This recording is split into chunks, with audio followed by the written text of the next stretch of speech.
कि जैसे मैंने तीर्थंकर महावीर से साक्षात सुना है, वैसा ही मेरे अनुभव में सत्य सिद्ध हुआ है, वह मैं तुझसे कहता हूं, वह सुनो। क्या सुनाया कि मोक्ष मार्ग पर गति कैसे होती है। तो मोक्ष का मार्ग 2 लक्षणों वाला है और 4 कारणों से संयुक्त है। 2 लक्षण उसमें स्पष्ट किए कि ज्ञान और दर्शन लक्षणों वाला। आत्मा के गुणों की अपेक्षा से 2 एक चर्चा प्रगति सूत्र में भाव अपेक्षा से जीव का स्वरूप बताया, अनंत ज्ञान पर्यवान, अनंत दर्शन पर्यवान, अनंत चारित्र पर्यवान। इसका है कि जीव का लक्षण क्या है? अनंत ज्ञान, अनंत दर्शन, अनंत चारित्र। फिर पूछा सिद्ध का स्वरूप कैसा है? क्योंकि सिद्ध भाव अपेक्षा से अनंत ज्ञान पर्यवान, अनंत दर्शन पर्यवान, अनंत चारित्र पर्यवान। इसका अर्थ है कि सिद्ध भी ज्ञान दर्शन मुख्य लक्षण कौन से हुए? ज्ञान और दर्शन। जीव के भाव अपेक्षा से क्या कहा? ज्ञान और दर्शन। मोक्ष के मार्ग पर आरूढ़ होने वाला क्या करता है? साधना। तो कहा हुआ ज्ञान दर्शन चारित्र और तप रूप मोक्ष के मार्ग पर आरूढ़ होकर के मोक्ष की प्राप्ति करता है। सर्वत्र 3 कहे गए, ज्ञान दर्शन और चारित्र। मात्र उत्तरार्जुन सूत्रकार को तप की विशेष महत्ता दिखाने के लिए इसको अलग किया है। चारित्र में संयम और तप दोनों आ जाते हैं, परंतु यहाँ संयम के साथ चारित्र में से संयम को अलग और तप को अलग किया। आधाराम सूत्र के प्रथम पुस्तक में 5.3 सूत्र 157, जैसी रत्नत्रय रूप संधि साधना मैंने यहाँ की है, वैसी अन्यत्र दुर्लभ है। महावीर स्वयं कह रहे हैं कि जैसी मैंने साधना यहाँ की, वैसी अन्य दर्शनों में, अन्य धर्मों में इस प्रकार की साधना नहीं है। कैसी साधना मैंने की है कि रत्नत्रय रूप संधि साधना। तो रत्नत्रय 3 प्रकार के रत्न, कोई कौन से है? तो ज्ञान दर्शन और चारित्र। इसका अर्थ है आत्मा को आत्मा का ज्ञान हो, आत्मा को आत्मा का दर्शन हो, आत्मा में रमण हो। ये 3 प्रकार के ऐसी साधना मैंने की है। इन तीनों कारणों से मिलकर के, शब्द देखना, रत्नत्रयरूप संधि साधना का अर्थ होता है तीनों मिलकर के मोक्ष का मार्ग बनते हैं। 28वें अध्याय उत्तराखंड के अनुसार चारों मिलकर के मोक्ष का मार्ग बनते हैं। दूसरी गाथा आया, नाणम च दर्शनम चेव चरितम च तवोतः ऐस्मबुद्धि प्रणोतो जिणे वर्धसी। ज्ञान और दर्शन, चारित्र लक्षण, चारित्र तप, चारों मिल करके मोक्ष का मार्ग बनता है। तो चारों से मिल करके यह एक मोक्ष का मार्ग है। ऐसा बुद्धि प्रणत, ऐसा का यहां पर यह ऐसा मार्ग है। तो है यानी एक वचन, शब्द नहीं। ज्ञान दर्शन चारित्र तप, ये 4 प्रकार के मार्ग नहीं है। मोक्ष का जो एक स्थान मानते हैं और उसमें माना कि 4 प्रकार के मार्ग हैं, 4 प्रकार के दरवाजे हैं। ये तो अलंकारिक भाषा में कहा जाए तो कहा जाए वो सिद्ध शिला, वो कोई ऐसा घिरा हुआ स्थान नहीं है कि जो 4 प्रकार के वहाँ दरवाजे हैं, 4 प्रकार के मार्ग हैं। मार्ग एक ही है, मार्ग एक ही है। ये 3 या 4 प्रकार के मार्ग नहीं है। अन्य मतों में हो सकता है या कर्मयोग की साधना भी है, ज्ञान योग की साधना भी है, भक्ति योग की साधना भी है। ऐसा अन्य धर्मों में भिन्न भिन्न प्रकार की साधना से कोई ज्ञान के माध्यम से भी, कोई मात्र भक्ति के माध्यम से, कोई कर्म योग के माध्यम से मुक्ति की साधना कर सकता है। हमारे यहाँ 3 या 4 प्रकार से नहीं गई। दूसरी गाथा में इतना स्पष्ट आ रहा है कि चारों मिल करके मोक्ष का मार्ग इसका अर्थ है, यदि आप संसार अपेक्षा से जो दृष्टांत दे देते हैं कि 4 प्रकार के ऐसे मार्ग हैं कि जिन पर चल करके कोई एक गंतव्य पर पहुंच जाता है। चारों मार्ग इस प्रकार के हैं कि एक गंतव्य जो स्थान है, जाना जहाँ है, वहाँ पहुँच जाते हैं। मार्ग कितने हैं कि 4 प्रकार के, और एक नहीं, 4 नहीं, कई मार्ग हो सकते हैं।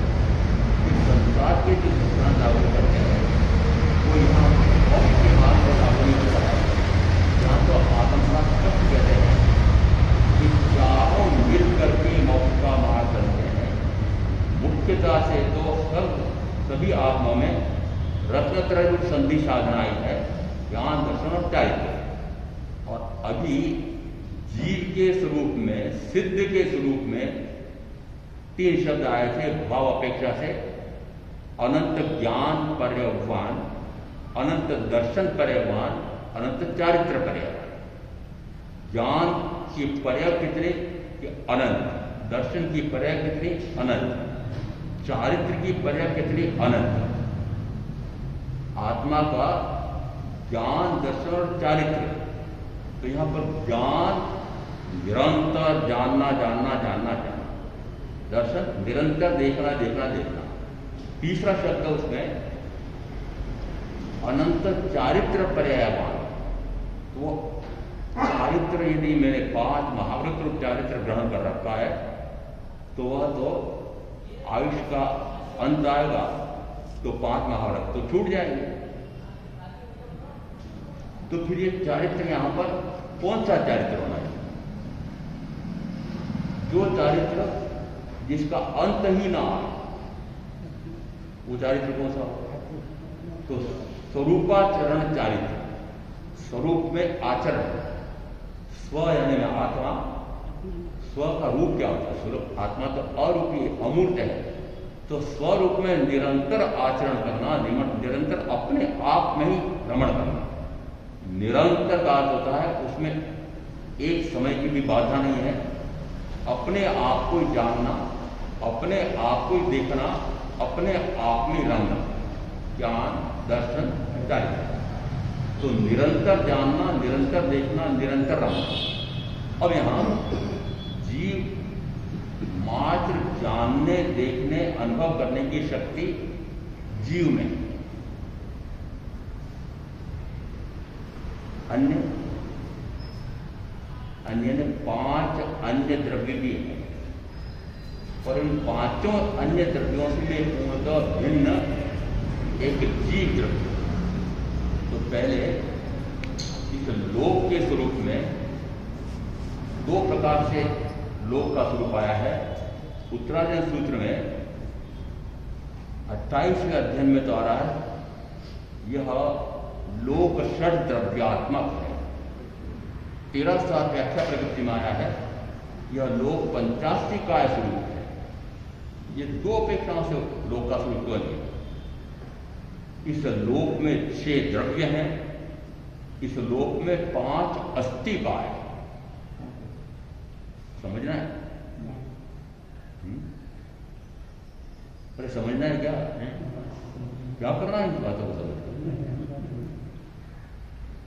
मुझे अपने स्वयं के अस्तित्व की खोज करना है कि इस लोक में मैं कहाँ हूं, कौन हूं। किसकी खोज करना है? मैं कहाँ हूं, मैं कौन हूं?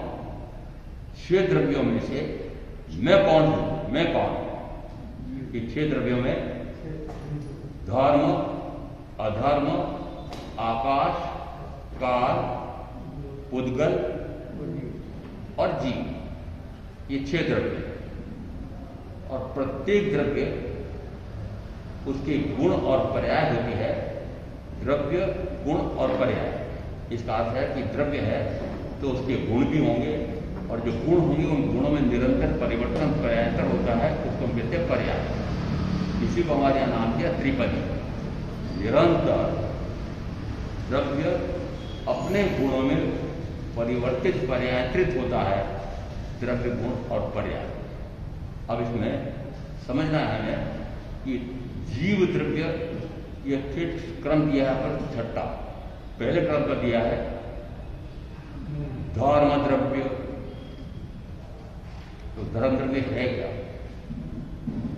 द्रव्य से, क्षेत्र से, काल से, भाव से, गुण से, 5 अपेक्षाओं से इन 4 द्रव्यों का स्वरूप समझना है। द्रव्य से यह धर्म द्रव्य, क्षेत्र से असंख्यात प्रदेशी है, काल से त्रिकालिक है, भाव से अवर्णमय, अगंधमय, अरसमय, अस्पर्शमय, और गुण से गति हेतुत्व गुण वाला है। गति हेतुत्व गुण का क्या है कि जीव और उद्गल यदि गमन करना चाहे तो धर्म द्रव्य निरंतर सहायभूत सहायभूत सहायभूत सहायभूत, इसका अर्थ है मात्र सहायता करने के लिए तत्पर। कब से ऐसा है कि अनादि से है, और कब तक चलता रहेगा कि अनंत काल तक चलता रहेगा। क्या कि जीव और पुद्गल दो में गमन करने की शक्ति की। जीव और पुद्गल यदि गमन करना चाहते हैं तो गमन करने के लिए सहायभूत गति हेतु तो गुण वाला धर्म द्रव्य, याद रखो, वापस पूछूंगा। गति हेतु तो गुण वाला वह धर्म द्रव्य। जीव और पुद्गल यदि स्थिर होना चाहे तो स्थिति हेतु तो गुण वाला अधर्म द्रव्य निरंतर सहायभूत सहायभूत सहायभूत होता है। यदि कोई भी द्रव्य स्थान लेना चाहे, अवगाहना लेना चाहे, तो अवगाहना हेतुत्व गुण वाला आकाश द्रव्य सभी द्रव्यों को अवगाहना देने के लिए निरंतर सहायभूत सहायभूत सहायभूत।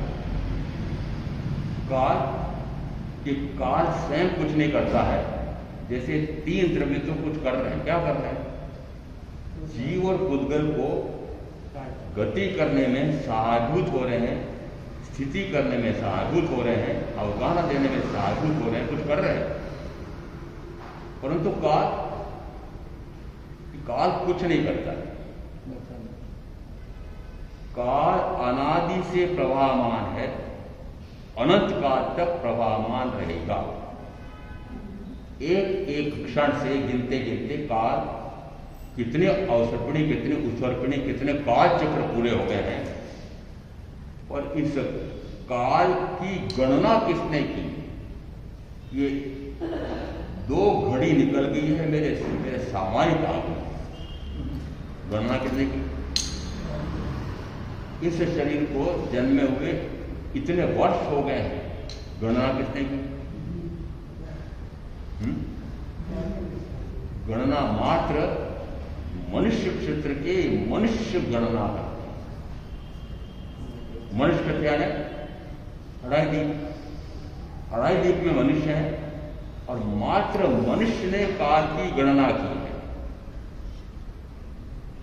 ये गधे घोड़े गाय बैल ये भी गणना करते होंगे कि मैं अमुक दिन जन्मा और कितने वर्ष हो गए।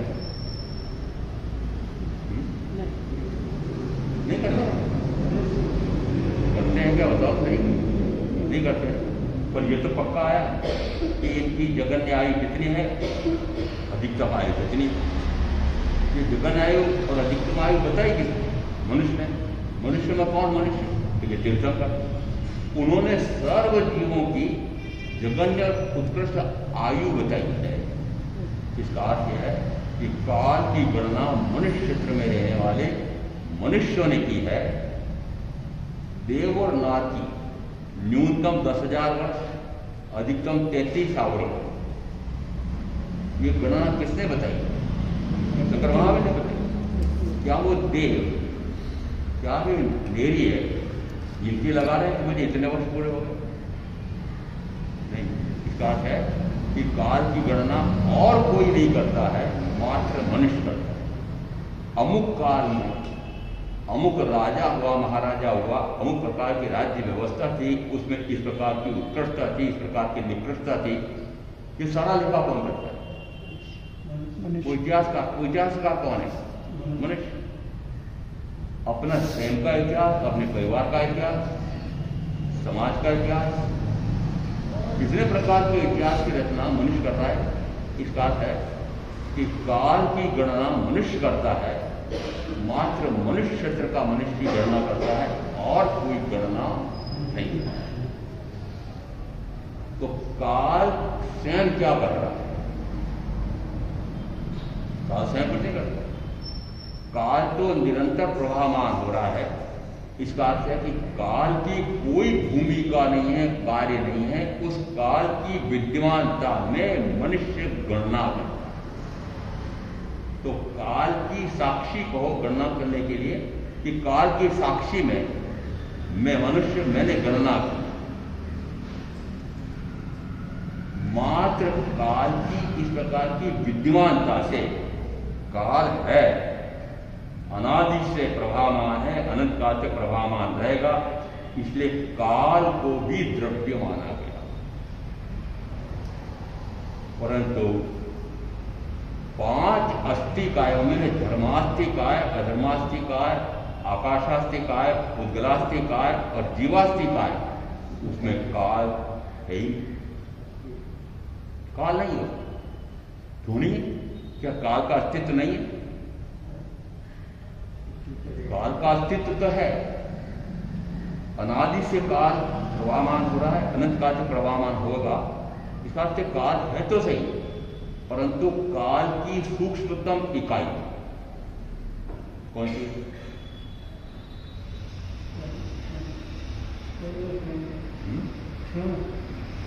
क्षण तो बहुत बड़ा होता है।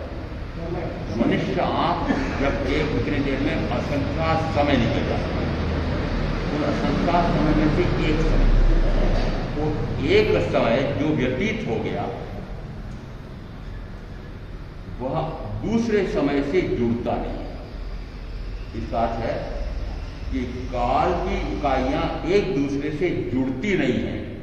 इस कारण से इसको अस्थिकाय नहीं कहा। अस्तित्व इस अपेक्षा से नहीं है, परंतु क्योंकि यह द्रव्य है तो द्रव्य को माना तो है कि यह द्रव्य है, परंतु फिर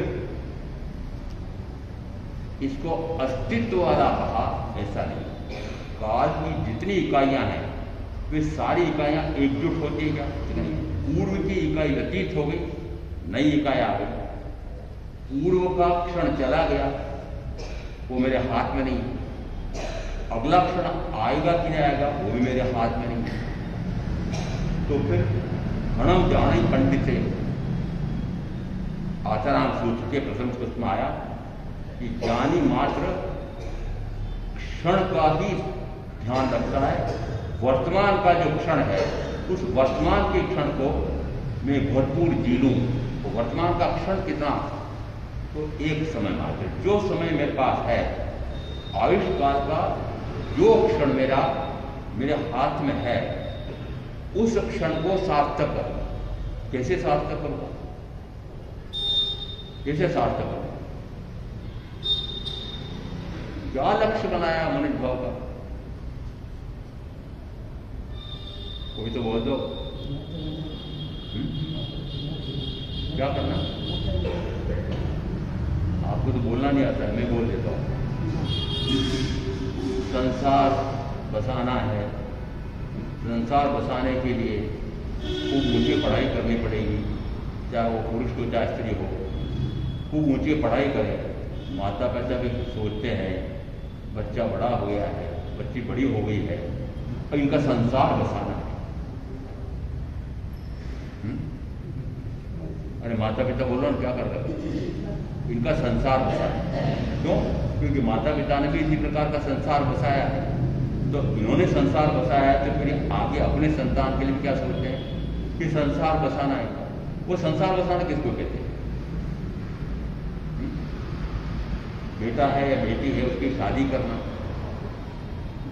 संसार बस गया। अब संसार बसा के वापस वो क्या करते हैं? आपने क्या किया संसार बसा कर? कि जो परिवार बनाया है उस परिवार का पालन पोषण करना है। पालन पोषण किससे होगा? धन वैभव से।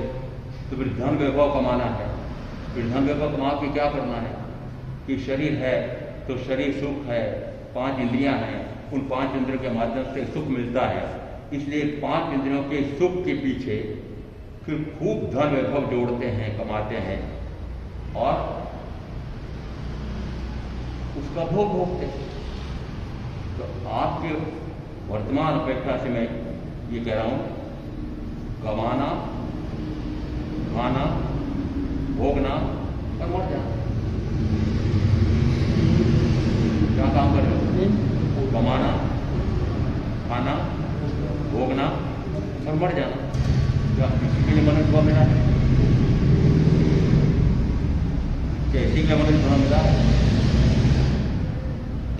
जिन जिन ने वर्तमान मनुष्य भाव का जो लक्ष्य बना रखा है वो मात्र कि कैसे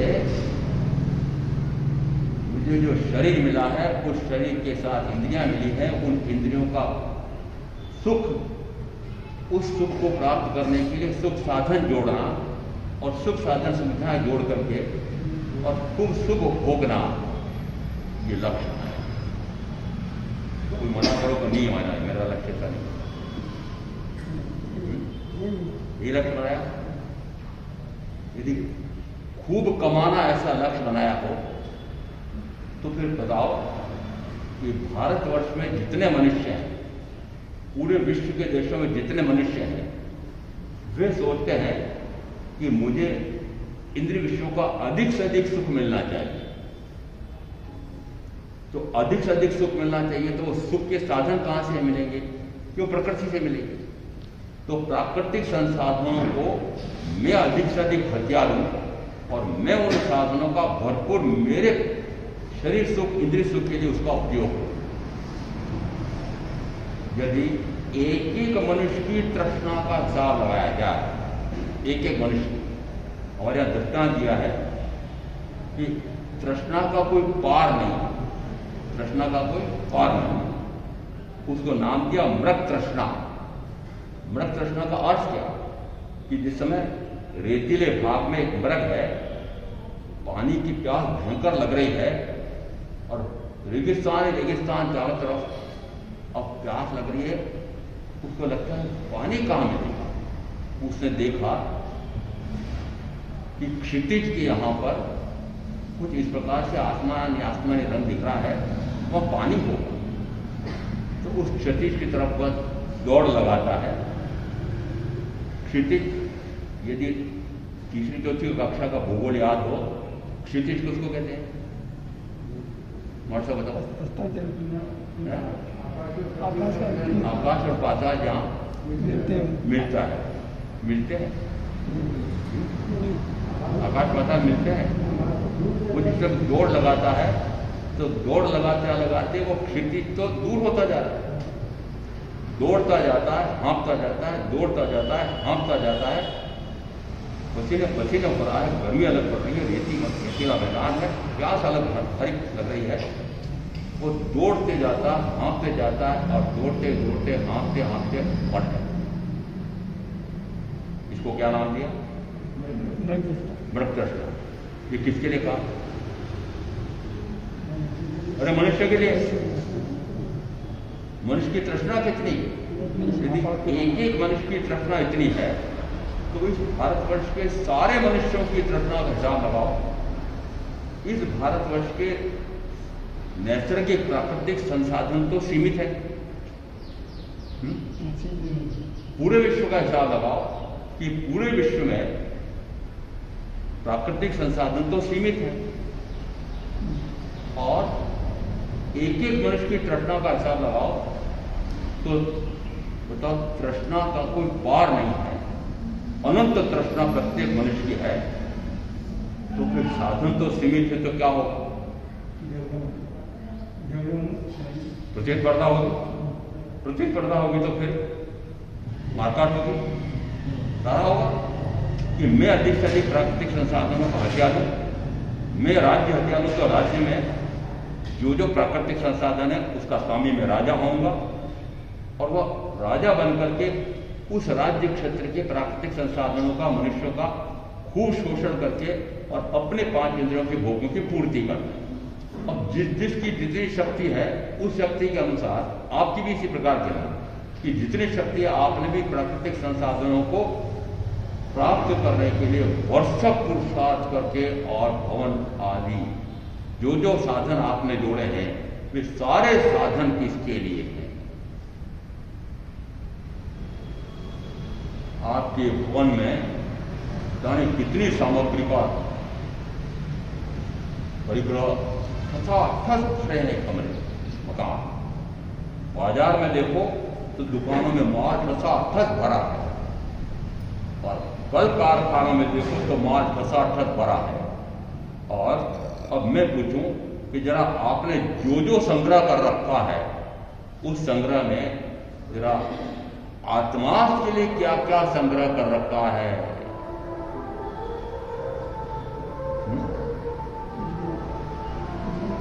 वो तो नहीं है। क्यों? वो क्यों नहीं है? क्या आपका आत्मा मोक्षा साधना ही नहीं? लक्ष्य क्या बनाया? लक्ष्य बनाया कि शरीर मिला है, शरीर के साथ 5 इंद्रियां मिली है, बुद्धि अच्छी मिली है, तो इस बुद्धि का उपयोग किसके लिए किया? कि 5 इंद्रियों के सुख साधन खूब जोड़ना, खूब भोग भोगना, मजा करना, ये लक्ष्य बनाया। भारतवर्ष के अन्य मनुष्य, विश्व के अन्य मनुष्य ऐसा करें तो करें, परंतु मैं पूछ रहा हूं तीर्थंकर महावीर के धर्म दर्शन को जानने मानने वाले कुलों में आप सारे उत्पन्न हुए, उनका भी इसी प्रकार का लक्ष्य होना चाहिए।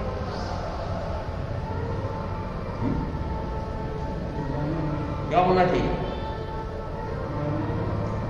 कि महावीर के धर्म दर्शन को मानने वाले का लक्ष्य मात्र मोक्ष, मात्र मोक्ष। संवेग नाम के बोल का उल्लेख किया था मैंने, याद रखा किसी ने? उत्तरार्जुन सूत्र के 29वें अध्ययन में पहला बोल है संवेग। संवेग से जीव किस फल की प्राप्ति करता है? मैं तो कल पूरा बोल गया।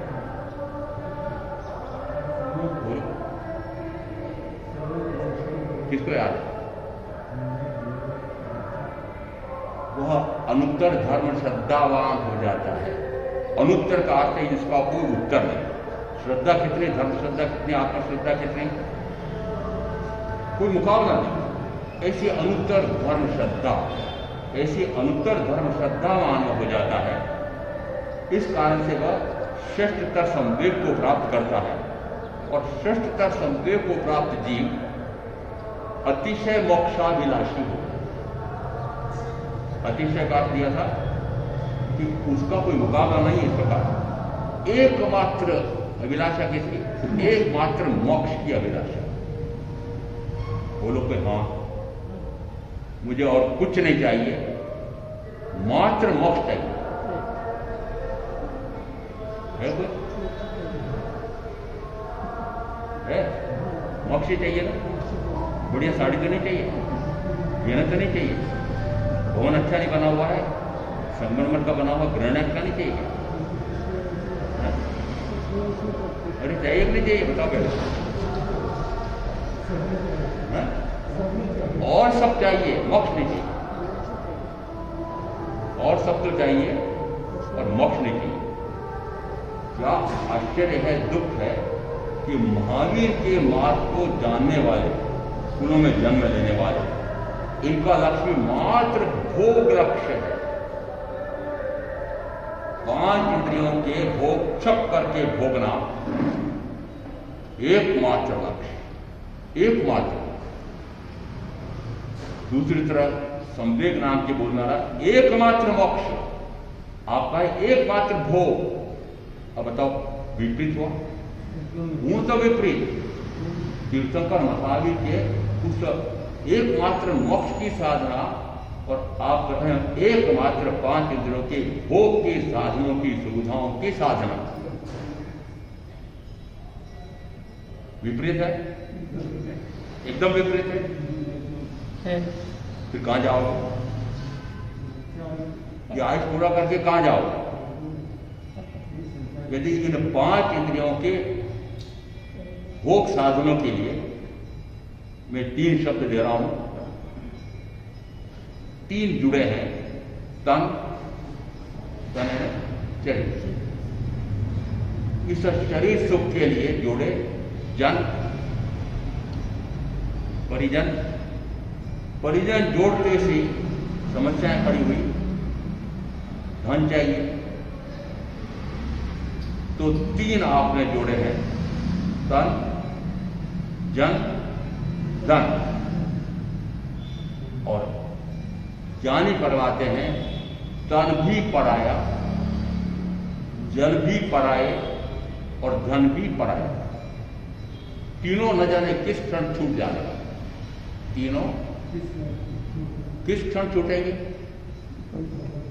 तन छूटा तो जन छूटे, तन छूटा तो धन छूटा।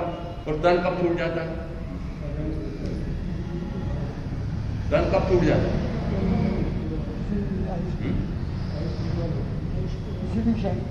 आयुष आपके हाथ में नहीं है। इसका अर्थ है कि आयुष्काल पूरा हुआ और ये सारे छूट जाते हैं। उत्तरायण सूत्र में आसन शैया रतिवित्त काम जी भर कर भोग चले, जब से बहु कष्ट प्राप्त होना छोड़ चले, अति कर्म दूरी के सही है। जग में जो काम निवृत्त नहीं उसका आत्मार्पण हो पाता, बहुत तारक पथ को सुनकर भी बार बार विचलित होता, तब जीव कर्म से भारियों प्रत्यक्ष जगत में पर धपक धरता, अतिथि आय मेमने की तरह मरना समय चिंता होता। 3 गाथा हिंदी अनुवाद है। आसन शैया रतिवित्त काम जी भर कर भोग चले, जब से। आसन यानी आसन दी, जहां बैठ करके धन कमाते हो, वो गद्दी कहो, कुर्सी कहो, जो जो कहना हो आपको। आसन, शैया, शैया कौन सी हो? 50 रुपये उनकी खाट नहीं, 50 लाख की, 1 करोड़ की, वो शैया, 5 इंद्रियों के भोगों की शैया। आसन शैया। वित्त, वित्त कितना? कोई सीमा है? धन कितना? कोई सीमा है? आसन शैया रत वित्त, आसन शैया रत वित्त काम, काम भोग कितने, कार्य कितने, कोई सीमा नहीं पार। आसन शैया रत वित्त काम जी भर कर भोग चले।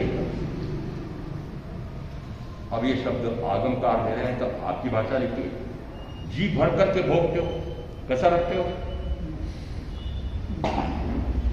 हो सकता है शरीर रोगी हो जाए, हो सकता है अंग वो खराब हो जाए, रोगी हो जाए, भोग नहीं पा रहे, भोग नहीं पा रहे, पर भोग की चाह मिटी। सल्लम कामा विषम कामा, कामा असी विषोमा, कामा पत्ते माना, अकामा जनते दुर्गयम। काम भोग कैसे है कि काम और भोग ये 2 शब्द अलग अलग किए हैं। कहा जाता है कि प्रथम 3 इंद्रियां तो कामना करती हैं और 2 इंद्रियां अंतिम वे भोग भोगती हैं। क्या इंद्रियां कामना करती हैं?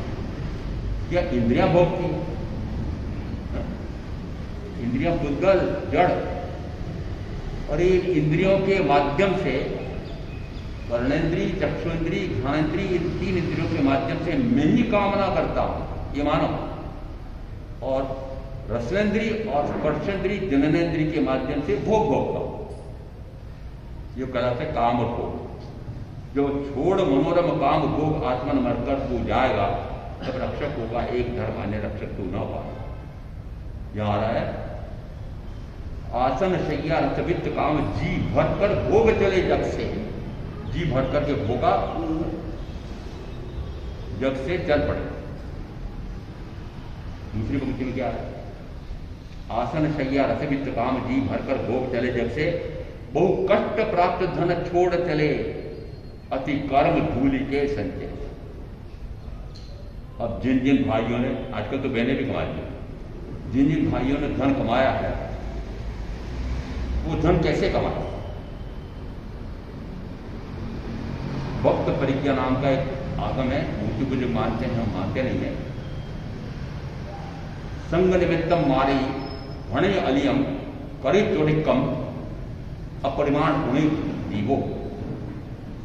संग के निमित्त से यह जीव हिंसा करता है, झूठ बोलता है, चोरी करता है, वैसव सेवन करता है और परिग्रह जोड़ता है। कौन से पाप? प्रथम 5। इसके पीछे हो रहे 5 पाप। जो संगी साथी जोड़ रखे हैं, संग निमित्तम मारे, उन संगी साथियों के लिए वह क्या क्या कर रहा है? हिंसा कर रहा है। दृष्टांत आपने बहुत बार सुने कुछ कि जिस समय कोई चोर डाकू चोरियां कर रहे थे, डाकर आदि से सन्यासियों को, साधुओं को देखकर उनसे इनके बाद भी तो होगा कुछ न कुछ, आखिर झोली लेके मैं भी चलता हूँ तो इनमें होगा, झोली में कुछ होगा। सही है, ये झोली को बड़ी सुरक्षित लेकर चल रहे हैं, कुछ को ऐसे सुरक्षित लेकर चल रहे हैं, इतनी साथ संभाल रखते हैं, जरा सी भी कोई हानि नहीं हो जाए झोली में जो पाते हैं। तो डाकुओं ने क्या समझा, इनके बाद भी धन होगा, जैसे उनका ठहरो। और क्या बात है,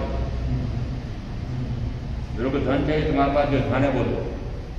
उन्होंने कहा भाई ये धन तुम किसके लिए कमा रहे हो? ये परिवार का पालन पोषण करना है। परिवार का पालन पोषण करना है, चाहे डाके डालना पड़े, चाहे चोरियां करनी पड़े, चाहे जो कुछ करना पड़े, परिवार का पालन पोषण करना तुम्हारा धर्म है। ऐसा एक पुराण भी है और ऐसा धर्म है कानून में भी आया। किसमें? कानून में आया। उदाहरण दे देता हूं, कानून का समझ रहा मुझे।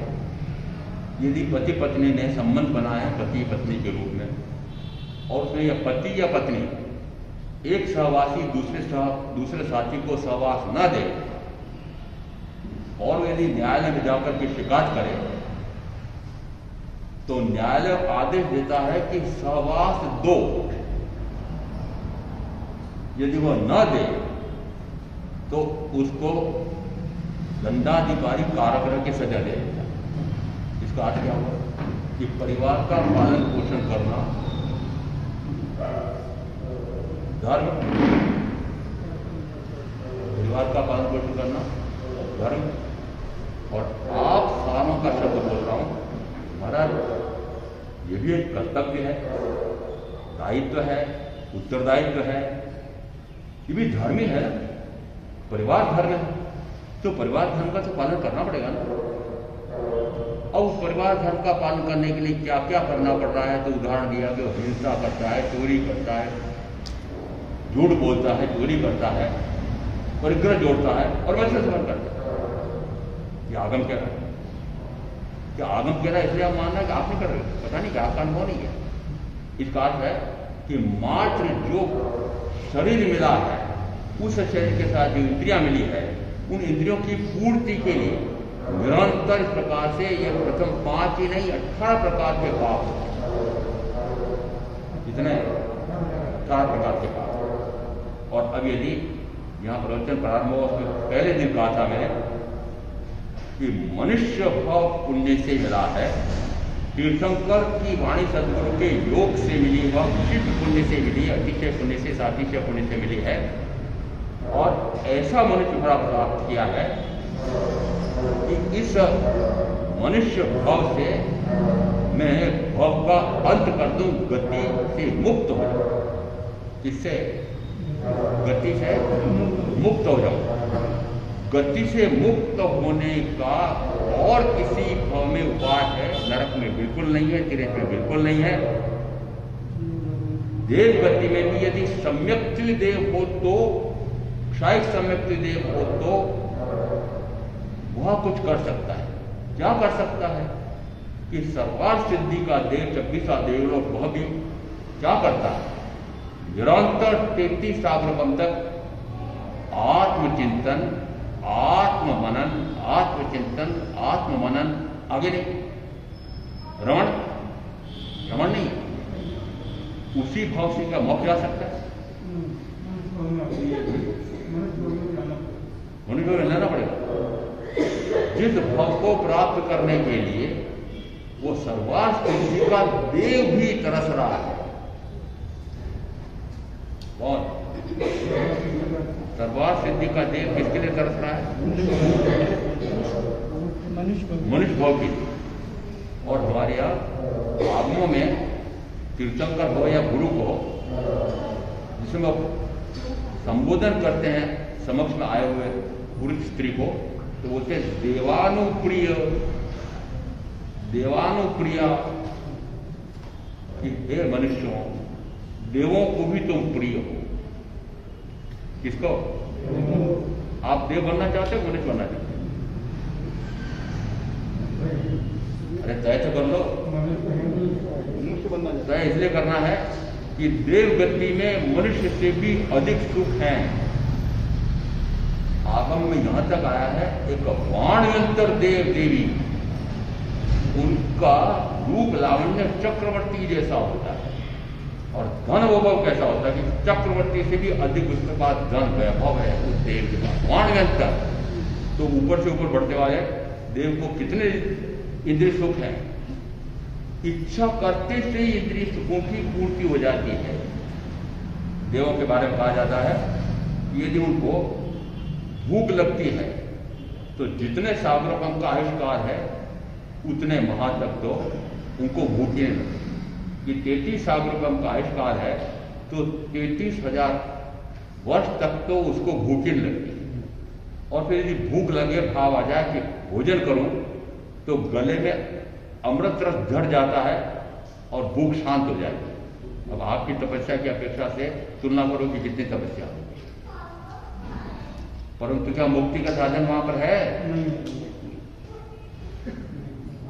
इसका अर्थ है कि मुक्ति का साधन मात्र कहां पर? मनुष्य भाव। और ऐसा मनुष्य भाव प्राप्त करने के बाद जन्म से मुक्ति का साधन तो नहीं किया, नहीं करना चाहते, परंतु जन्म और मरण के बीच में आने वाली समस्याओं से निरंतर जूझ रहे हो। अभी तक का आपका लेखा करना कि जन्म लेने के बाद जो जो समस्याएं खड़ी हुई है, एक है कि अनेक है? और एक समस्या है, एक के बाद एक, एक के बाद एक के बाद एक, कई समस्याएं। यदि एक आध दो समस्या निपट गई तो फिर नहीं आ गई, एक निपटे तो चार खड़ी हो गई। इसका अर्थ है कि निरंतर कितनी समस्याएं, कितनी बाधाएं, कितनी प्रतिकूलताएं, कितने कष्ट, कितनी पीड़ा, कितना परिताप, कितना संताप, कितने तनाव, कितना अवसाद था, पता नहीं क्या क्या कारण बनते हैं कि मनुष्य भाव प्राप्त करने के बाद निरंतर पूरे भाव में, पूरे काल में कई प्रकार की परेशानियों से दुखी हो रहा है। तो उपाय किसका किया? उन परेशानियों को मिटाने के लिए भरपूर प्रयत्न किया। वो सारे संकट बाधाएं जो आपके जन्म और मरण के बीच में आ रही है, उनको मिटाने के लिए भरसक पुरुषार्थ कर रहे हैं। महावीर कहते हैं, मैं कहता हूं, महावीर कहते हैं जन्म और मरण के बीच में आने वाली समस्याओं से जूझते जूझते इतना काल हो गया है कि भाव का भी अनंत भाव हो गया। ऐसा क्यों नहीं करते हो कि जन्म ही न लेना पड़े? महावीर क्या कह रहे हैं? जन्मम दुखम, जरा दुखम, रोगाणी मरणानी, अहो दुखो संसारो, जत्य की संति जंतवो। हे जीवों, हे जंतुओं, जंतु शब्द है, हे जीवों, चेतते क्यों नहीं हो, चेतते क्यों नहीं हो, मानते क्यों नहीं हो। जन्म दुख है, जरा दुख है, मरण दुख है। तो दुख वास्तव में दुख कौन सा है? जन्म और मरण। परंतु जिस समय जन्मता है उस समय उसको क्या दुख हुआ है याद ही नहीं। और आज की पद्धति में तो जन्म कितना आसान हो गया, चीरा लगाया बाहर, और मरण कितना आसान हो गया। क्या मरण के समय आपको लगता है कि दुख है? बड़ा आसानी से प्राण पूरे हो जाते हैं। इसका अर्थ है कि आपने मान रखा है कि जन्म और मरण का दुख तो मुझे याद ही नहीं। जिस समय मरना पड़ेगा उस समय जो दुख होंगे वो अब याद नहीं। जिस समय जन्मे थे उस समय दुख हुआ नहीं हुआ।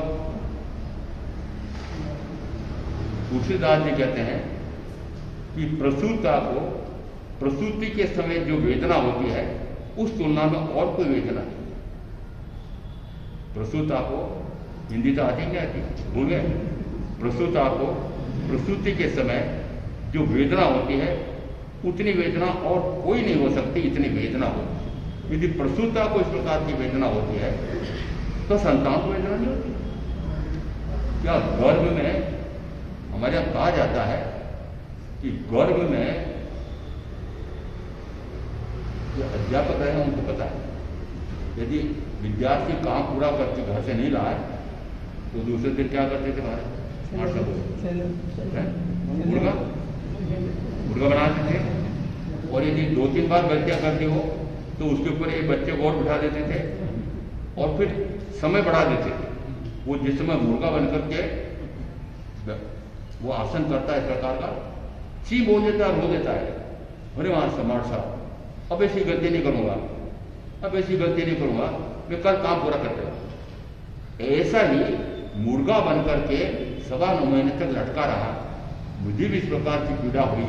मैंने उस समय प्रार्थना की, हे भगवान अब मैं इस कारागृह से निकल जाऊं तो अब आपका स्मरण करूंगा, आपका जाप जपूंगा, मात्र इस जन्म से मुक्ति का उपाय करूंगा और वापस इस काल कोठरी में मुझे आना नहीं पड़े ऐसा उपाय करूंगा। ये कब, ये भावनाएं कब की थी? बाहर आते थे भूल गए। क्यों भूल गए? कि माँ का वो मीठा मीठा दूध मिलता है, जैसे वो मीठा मीठा दूध, रसनेंद्री का मजा। और देखो माँ के दूध की विशेषता देखो, विषांतर मत मानना। माँ जो दूध पिलाती है बच्चे को, जन्मते से ही पहले घंटे में कैसा दूध चाहिए, दूसरे में कितना चाहिए, दूसरे घंटे में, तीसरे घंटे में, पहले दिन कैसा चाहिए, दूसरे दिन कितना चाहिए, पहले महीने में कैसा चाहिए, दूसरे महीने में कैसा चाहिए, पहले वर्ष में कितना कैसा चाहिए, दूसरे वर्ष में कैसा चाहिए, जैसा चाहिए वैसा का वैसा दूध माँ स्वतः तैयार होता है पिलाने। क्या इस प्रकार के दूध की विशेषता और किसी में है? पर आज की कामकाजी महिलाएं कहो या शरीर स्वस्थ न बिगड़ जाए इसलिए 2-4 महीने दूध दिया, पिलाया नहीं पिलाया और बोतल पकाया। किसका दूध पिला दो? वस्तुतः जन्म के पहले जो गर्भ में दुख थे उन दुखों से दुख हुए। जन्म लेने के बाद बालावस्था के दुख नहीं मरा। बालावस्था में क्या, माता पिता के आश्रय से आनंद से रहते हैं, कुछ नहीं, कोई दुख ही नहीं। और मैं मानता हूं कि जिस समय वह 7 बजे विद्यालय की एक कार आ जाती है, पिंजरा कहते पिंजरा, और वो बड़ी मुश्किल से उठता है। और मैंने देखा है जैसे वो माँ उस बच्चे को उस पिंजरे में छोड़ती है वो रोता चिल्लाता है। मैंने यहाँ तक देखा है कि उसको ऊँचा ऊँचा जा रहा है। इस उम्र में माता पिता की गोद चाहिए, दादा दादी का विनोद चाहिए, उस समय उसको कहाँ भेजा? भाड़े के चट्टों के पास शिक्षा के लिए। दुख है कि नहीं बताओ? तो आजकल बालपन का ये दुख, वो दुख कैसा है कि मुझे अमुक प्रकार की शिक्षा लेकर के, अमुक बढ़िया से बढ़िया पैकेज लेकर के और मुझे इस प्रकार की नौकरी करना है, खूब कमाना है, दिन रात परिश्रम, दिन रात परिश्रम, दुख है कि नहीं? इसका अर्थ है कि कौन सी ऐसी वय है जिसमें आपने दुख नहीं उठाया? क्या यौवन अवस्था में दुख नहीं है? कमाने का दुख, फिर कमा करके धन को जोड़ा तो सुरक्षा का दुख, कुछ छीन ले जाए तो हानि निकल जाए, ताकत निकल जाए, उसका दुख, और फिर बुढ़ापे का,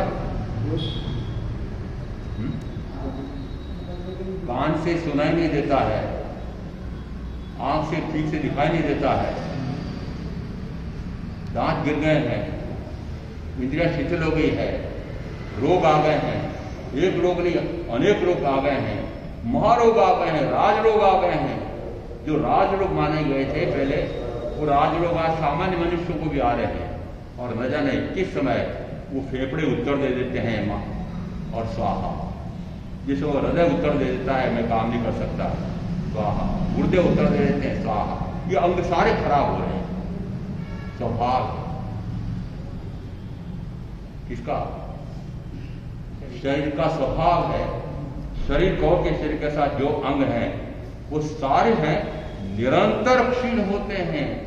पुद्गल है, इसका निश्चित मानना कि पुद्गल, उसमें पूर्ण गलन, पूर्ण गलन, पूर्ण गलन, सड़न गलन, सड़न गलन, सड़न गलन, निरंतर सड़न गलन है। यह पौद्गलिक परमाणुओं का स्कंद रूप शरीर, हाड़ मांस का पुतला, मलमूत्र की खान, अशुचि से उत्पन्न अशुचिमय दुर्गंधों का भंडार, इमं शरीरम अनित्यम असूय असूय संभवम असास्यावा सिमणम दुख केसान पायनम। ये शरीर कैसा है? इमं शरीरम अनित्यम, ये शरीर अनित्य है, संभवकुल है, विनाशशील है, न जाने किस समय छूट जाने वाला है। इमं शरीरम अनित्यम असूय, अशुचिमय है, असूय संभवम, अशुचि से ही उत्पन्न हुआ है, और दुखों का मलमूत्र की खान है, दुखों का सागर। दुख कहां? क्या जीवन में सुख है? आपके मनुष्य जीवन में आपने सुख प्राप्त करने का उपाय किया होगा, क्या सुख मिला? और मिला तो भी किसका सुख मिला? मात्र 5 इंद्रियों के माध्यम से मिलने वाला वह सुख, और वह सुख भी क्या जो जैसा आपको चाहिए था वैसा मिला? उन 5 इंद्रियों के माध्यम से मिलने वाले सुखों के लिए निरंतर खटकर्म, छोटे कर्म, पाप कर्म, कर्मारंभ करके और कर्म मान रहे हो, और इंद्रिय विषयों के सुख का मजा लेते समय भी कर्म का बंध किया, और उसके बाद में उस मजा लेने के लिए जो आरंभ समारंभ किया, पाप का सेवन करके इस प्रकार के सुख साधन जोड़े, और फिर इस प्रकार के करते करते क्या आया था उसमें? भोग चले जग से, आसन शैया रतवित्त काम, जी भर कर भोग चले जग से, भोग कष्ट प्राप्त होने छोड़ चले अति कर्म धूलि के संचय। वो जो इतना कष्ट करके, इतना कष्ट, जिन जिन ने धन कमाया है बिना कष्ट के कमाया, इतना करके, इतना कष्ट करके धन कमाया, आपको लगता है धन कमा रहा हूं, धन का संचय किया है, धन का ढेर लग रहा है, और मुझे लगता है कि कर्म का ढेर लग रहा है। धन का ढेर तो यहां रह जाने वाला है, और कर्म का ढेर मेरे साथ है। ये कौन सी पद्धति आपने माने बनिए कहलाते हो, व्यापारी कहलाते हो? ये घाटे का सौदा हो रहा है कि मुनाफे का सौदा? इतने पुण्य की पूंजी बांध करके आए, पुण्य की पूंजी बांध करके आए, और पाप की गठरी लेकर के आए, व्यापारी कहलाते हो? लाभानी का हिसाब नहीं लगाया कि क्या करके आ रहा हूं और क्या करके जा रहा हूं, कि पुण्य की पूंजी लेकर के आया, पाप की गठरी लेकर के जा रहा हूं। क्यों नहीं विचार करते हो कि मैं इस मनुष्य भाव में मात्र आत्मज्ञान, आत्मदर्शन, आत्मरमणता रूप रत्न रूप संधि साधना करके और जन्म से मुक्त हो जाऊं, इस प्रकार का स्वर्णिम अवसर मुझे मिला है, उसको मात्र मैंने खोया है 5 इंद्रियों के भोगों के पीछे। सावधान हो जाओ, आयुष का जितना काल बचा है अब भी सावधान हो जाओ कि अब भी इस मोक्ष के मार्ग को समझ करके मोक्ष के मार्ग पर आरूढ़ हो जाओ। और ऐसी साधना की जा सकती है कि 5वां आरंभ होते हुए भी एक भव करके मोक्ष हो जाए। ऐसा तत्व का स्वरूप समझ करके मैं आप जो साधना करेंगे उनका कल्याण होगा। वो शांति गुरुदेव क्या गया चत्तारि मंगलाम अरिहंता मंगलाम सिद्धा मंगलाम साहू मंगलाम केवली प्रणत्तम मंगलम चत्तारि लघुत्तमा अरिहंता लघुत्तमा सिद्धा लघुत्तमा साहू लघुत्तमा केवली प्रणत्तम लघुत्तमा चत्तारि सनपवज्जामि अरिहन्ते सनपवज्जामि सिद्धे सनपवज्जामि साहू सनपवज्जामि केवली प्रणत्तम धम्मं शरणं पवज्जामि। 4 मंगले 4 उत्तम 4 शरणा और शरणा नहीं कोई जो भव्य प्राणी आगरी